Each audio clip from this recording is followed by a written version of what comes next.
Se cumplen 10 años del Corralito, 10 años de la mayor crisis de la historia de Argentina, que de 2001 a 2003 vio paralizada su economía por falta de efectivo.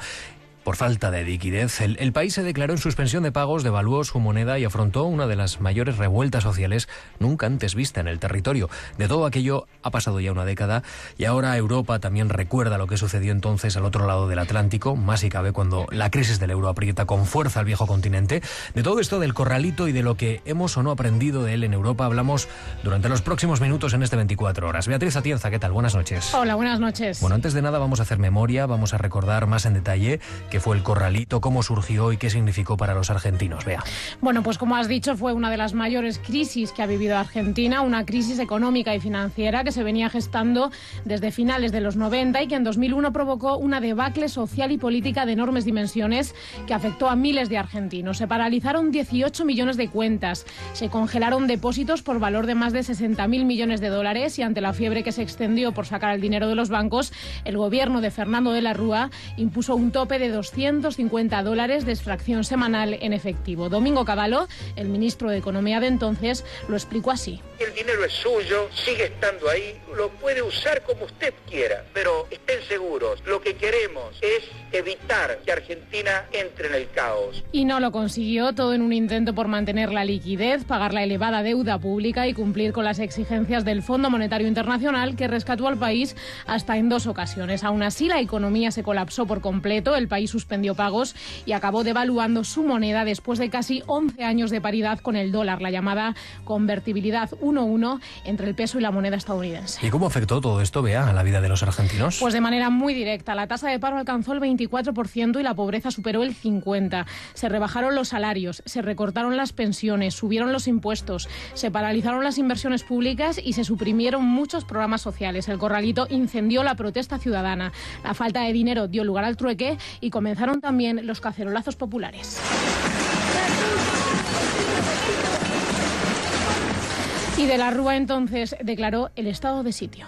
He decretado el estado de sitio en todo el territorio nacional e informado al honorable Congreso. Aún así, la gente no dejó de salir a la calle y la represión policial terminó con varias decenas de víctimas mortales. La situación llegó a tal punto que el gobierno se vino abajo y el presidente de la Rúa tuvo que huir en helicóptero de la Casa Rosada rodeado de manifestantes. En las semanas posteriores, al 20 de diciembre de 2001, Argentina tuvo hasta 3 presidentes distintos. Eso sí, no fue hasta 2 años después, cuando la economía empezó a reactivarse. Para lograrlo, Argentina tuvo que devaluar su moneda y finalmente el Corralito se liberó en marzo de 2003. Gracias, compañera.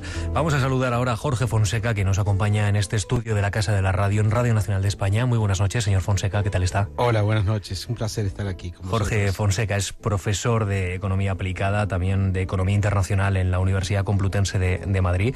A día de hoy, señor Fonseca, la previsión de crecimiento de Argentina para finales de este año es de más de un 8% del PIB. La capacidad de recuperación de Argentina es innegable, pero aún así, el país sigue afrontando en algún sentido las consecuencias del Corralito y de las políticas de aquella época. Bueno, sin duda, todo lo que ocurrió, que ha descrito muy bien Beatriz hace un momento, fue de tal calado que incluso después de muchos años, prácticamente Argentina lleva casi 8 años creciendo a tasas chinas, podríamos decir, en torno al 8 o 9%, incluso con crecimientos de la industria superiores a eso.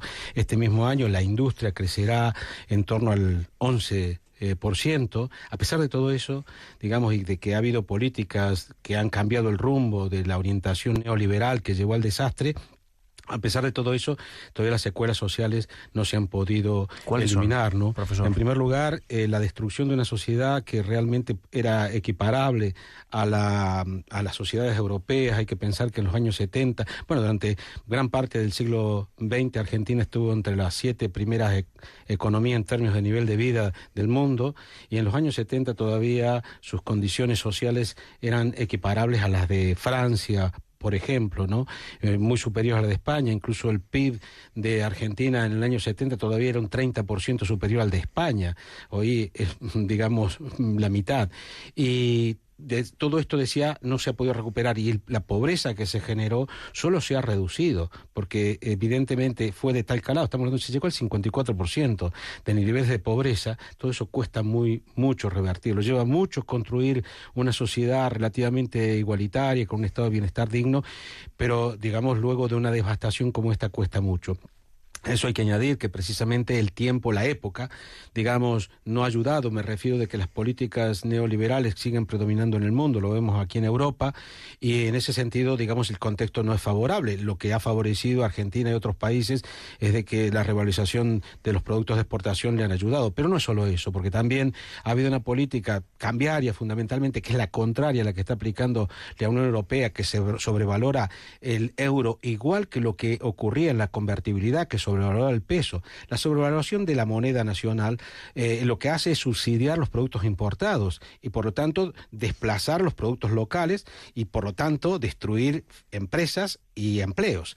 Eso es lo que ocurría con la convertibilidad. Al devaluar, que tuvo un gran impacto, un brutal impacto para la población, pero luego, digamos, pudo recuperarse. Por eso una de las cosas que, digamos, todavía no se ha logrado recuperar plenamente es esa situación de gran pobreza que generó, que se ha reducido de una manera muy notoria. Hay que decir, la indigencia ha bajado en las políticas que han aplicado los gobiernos de Kirchner primero y de Cristina Fernández ahora, sin ser, digamos, gobiernos que han hecho ninguna revolución, simplemente con las políticas de cambio de orientación han mejorado de forma significativa esto. Pero sin embargo, Argentina tiene niveles de desigualdad todavía hoy que no tenía precisamente antes de estas políticas aplicadas en los 90, que tienen sus antecedentes en la dictadura de Videla en Argentina y que en general son las políticas que llamamos neoliberales que en América Latina se aplicaron con terrorismo de Estado, ¿no? Profesor, ¿cómo se podía haber evitado en Argentina el corralito?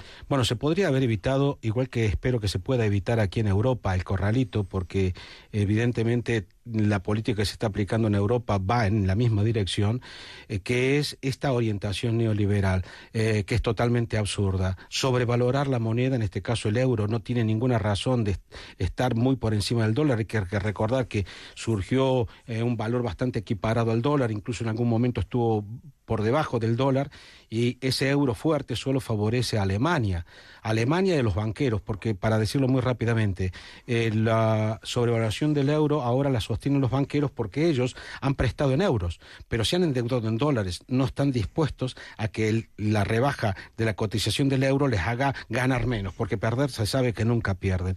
Y en ese sentido en Argentina ocurrió esa misma política. Se puede decir, hoy lo describía en un artículo en Diario Público, que lo que está ocurriendo actualmente en Europa es un calco de las circunstancias que describió Beatriz hace un momento, porque se puede decir que cada una de las medidas, incluyendo unas reformas laborales que al rebajar los salarios reducen la demanda y por lo tanto acentúan la recesión. La recesión significa que se pagan menos impuestos, por lo tanto aumenta el déficit, por lo tanto hay más recortes. Esos recortes hunden más la economía y se entra en un círculo vicioso tremendo. Eso es precisamente lo que se está haciendo aquí y lo que se hizo en Argentina. De hecho, los ministros en los años 2000, 2001... y hasta que se produjo la crisis, hicieron exactamente eso, empujado por el Fondo Monetario Internacional. Aplicar recortes, aplicar, digamos, flexibilidad laboral, que lo que hacía era aumentar el desempleo. El desempleo llegó incluso, digamos, considerando el subempleo, a niveles todavía más pavorosos de los que ha señalado Beatriz, que son cifras correctas, pero que sumando el subempleo, mucha gente que solo trabajaba pues un día a la semana, para entendernos que no es considerada desempleada, a niveles del 40%, para que llegase la pobreza al 54%. Por lo tanto, la manera de haberlo evitado el corralito en Argentina y la manera de evitar el corralito en Europa es sin duda cambiar radicalmente de política. O sea, en Argentina no se hizo. De hecho, el empeño del ministro de Cavallo, que se señaló a último momento de hacerlo, intentó hacer algunos cambios, intentó modificar algunas de las decisiones que se habían adoptado antes, pero ya era muy tarde.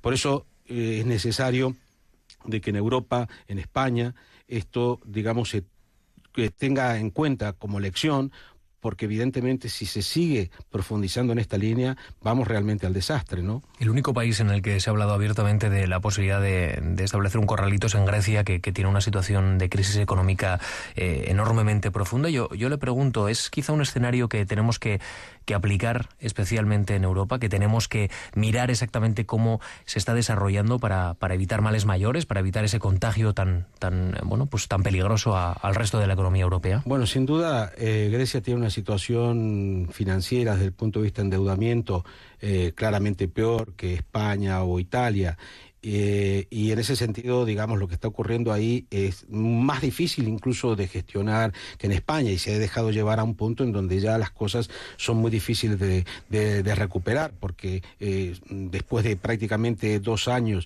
de intervención de la economía no ha parado de hundirse todavía cada vez más, con lo cual es la pescadilla que se muerde la cola de manera mucho más grave que aquí.